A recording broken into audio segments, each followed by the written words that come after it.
No one noticed the homeless girl at first. People rarely did. She stood near the roadside with dust on her feet and a thin dress that had lost its color long ago.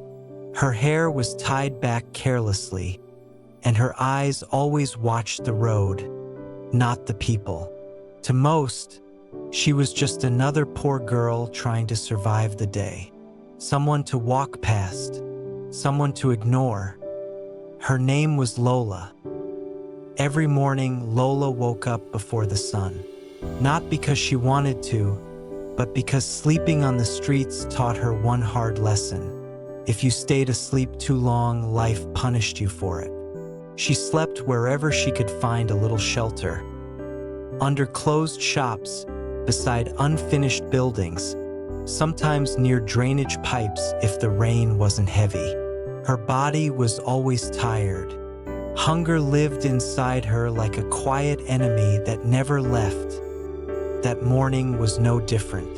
Lola woke up with a stiff back and dry lips. She sat up quickly when a bus passed too close, splashing dirty water near her feet. She wiped her face, stood up, and adjusted her dress. The city was already awake. Engines roared. Traders shouted prices. Life moved fast, careless of people like her. She went to the small roadside spot where plantain sellers gathered. With the little money she had saved, she bought a tray of ripe plantains. She balanced it on her head carefully, straightening her neck like she had taught herself to do years ago. Pain followed her everywhere, but she had learned how to walk with it as she walked through the streets. She called out softly, "Buy your ripe, sweet plantain." Some men laughed at her. Some touched the plantains and walked away. Some refused to pay properly. Lola said nothing. She had learned silence the hard way. Talking too much brought trouble. Arguing brought hunger. Silence kept her alive. By afternoon, the sun burned her skin. Her legs shook with every step. Sweat ran down her face, but she didn't stop. Stopping meant losing sales. Losing sales meant sleeping hungry. Then she reached the office district. Tall glass buildings rose into the sky. Air-conditioned offices, security guards, expensive cars. Lola usually avoided this area, but that day, her feet carried her there without thinking. Across the street, inside one of those tall buildings, Raymond stood by his office window. Raymond was a billionaire. His mornings were quiet and controlled. His office was cool, silent, and clean. Everything in his life followed a schedule. Meetings, contracts, projects. He had built his success from nothing, and now the city respected him. When he walked into a room, people listened. He adjusted his tie and glanced at the framed photo on his desk.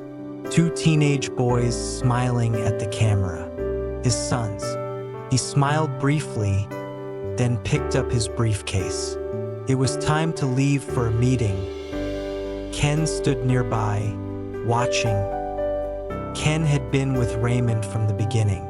They had struggled together, eaten cheap food together, slept in offices together. But while Raymond rose higher, Ken stayed one step behind. Always close, but never at the center. Ken smiled as Raymond walked toward the door, but inside him, something dark waited patiently. Raymond stepped out of the building at that exact moment. Lola looked up, her body reacted before her mind understood why. Her chest tightened. Her breath caught painfully in her throat. Her heart began to race so fast it felt like it would burst. The tray on her head suddenly felt weightless, forgotten. She stared at Raymond's wrist, the watch. Something inside her screamed, "No," she whispered. She didn't think. She didn't plan. She gently lowered the tray to the ground and ran. Cars honked loudly. People shouted. A security guard turned sharply. Lola ran straight into the road, her bare feet hitting hot asphalt.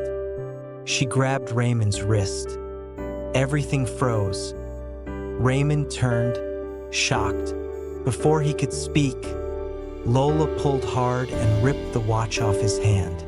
The metal slipped free and landed in her trembling fingers. People stopped walking. Phones came out.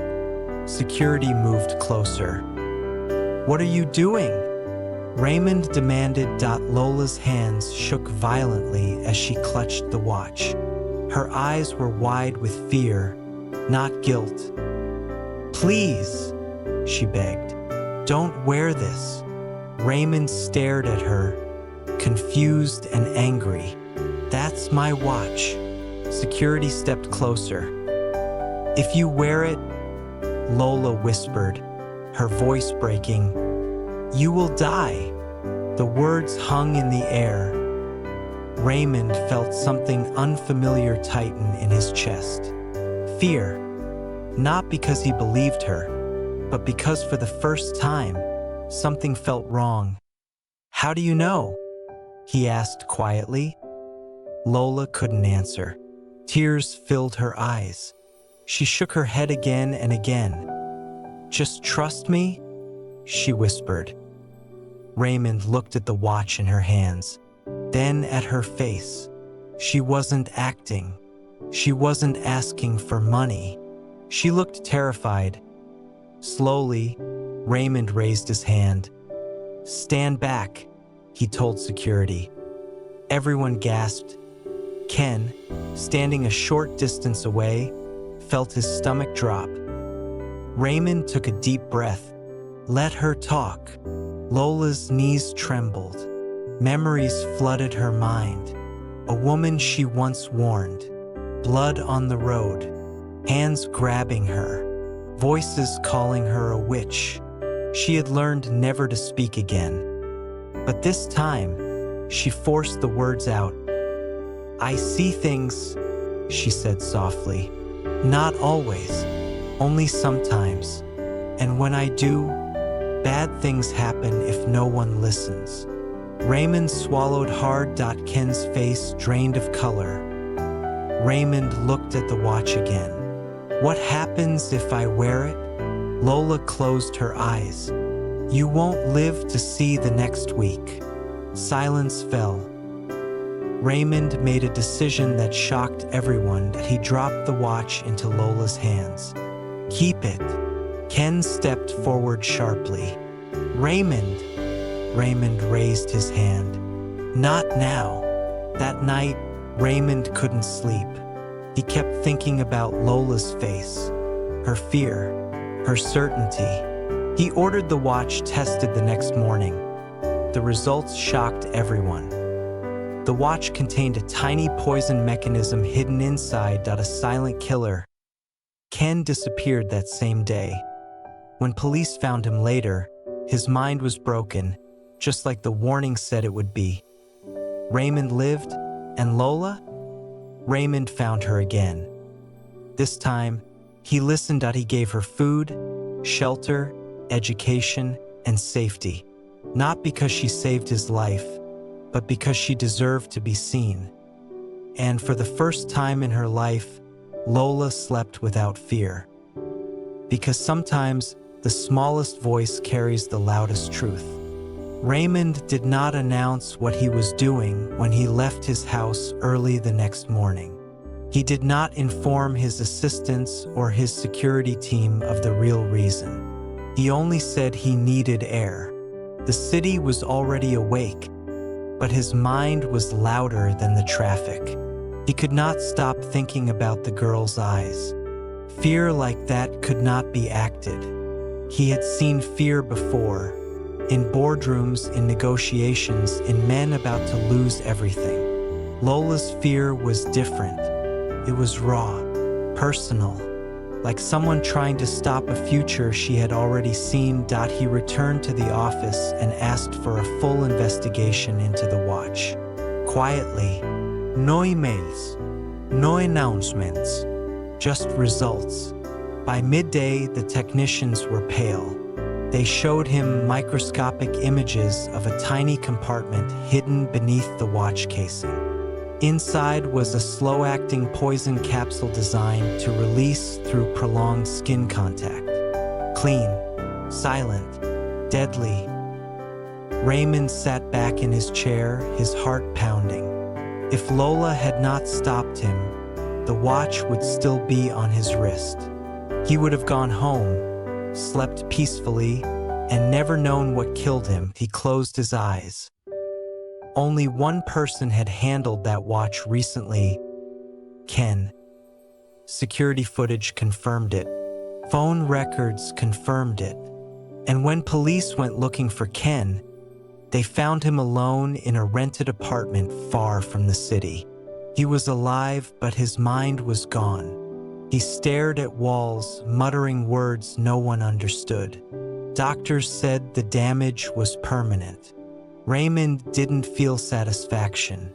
He felt grief for the friend he once trusted, for the warning he almost ignored. But one question remained: where was Lola? Finding her was harder than Raymond expected.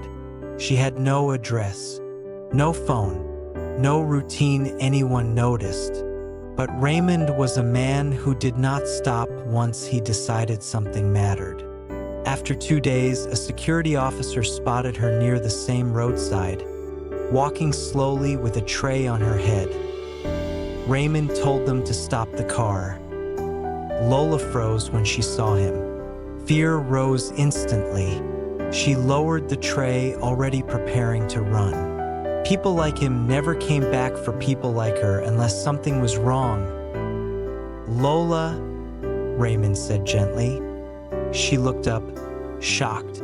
No one ever used her name. "You saved my life," he continued, "and I came to say thank you." She didn't answer. She didn't trust the moment. Life had taught her that kindness could disappear as fast as it arrived. Raymond removed his jacket and placed it gently over her shoulders. "You don't have to be afraid anymore." She finally spoke, her voice barely there. "I didn't want money." "I know," Raymond said softly. "That's why I'm here." That day, everything changed for Lola, but not all at once. Raymond didn't force her into cars or promises. He gave her choices: place to sleep, food, time, respect. For the first time in years, Lola was allowed to say yes slowly. Weeks passed. Lola learned how it felt to sleep on a mattress, how it felt to wake up without panic, how it felt to speak without fear of being called a witch. And Raymond learned something too: that power does not always wear suits. Sometimes it walks barefoot on hot roads, carrying warnings no one wants to hear. The watch was locked away forever, but the lesson stayed, because a homeless girl once stopped a billionaire, and the world was different because she did.